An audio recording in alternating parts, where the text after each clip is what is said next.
Sunday స్కూల్లో టాపర్గా ఉన్న నీవు ఈరోజు భయంకరమైన పాపంలో జీవిస్తున్నావంటే నీ ఆత్మీయ జీవితం సరిగ్గా లేదు కాబట్టి.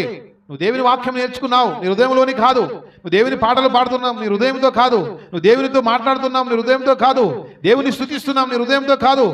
అన్నీ నువ్వు కలిగి ఉన్నావు, నీ ఆత్మీయ జీవితానికి ఏది అవసరమో దాన్ని మర్చిపోయావు. అందరూ భక్తి చేస్తున్నారని నువ్వు భక్తి చేసావు, కానీ నీ ఆత్మీయ జీవితానికి ఏది కావాలో దాన్ని మర్చిపోయినావు. అందరూ దేవుని మందిరానికి వెళుతున్నారు, సండే స్కూల్కి వెళుతున్నారని వెళుతున్నావు, కానీ నీ ఆత్మీయ జీవితానికి ఏది కావాలో దాన్ని మర్చిపోయినావు. కాబట్టి ఈరోజు నువ్వు అనేక శ్రమల గుండా పరిగెడుతూ ఉన్నావు, అనేక బాధల గుండా పరిగెడుతున్నావు, అనేక పాపముల గుండా పరిగెడుతున్నావు, అనేక వేదనల గుండా నువ్వు పరిగెడుతున్నావు. నీ జీవితము చిన్నభిన్నమైంది. ఎందుకంటే నీ ఆత్మీయ జీవితానికి కావలసిన వాక్యము నువ్వు నేర్చుకోలేదు. అందరి మాదిరిగానే నీ నోటితో నువ్వు ఉచ్చరించావు, కానీ నీ నోటితో నువ్వు పలకగలిగినావు, కానీ నీ హృదయం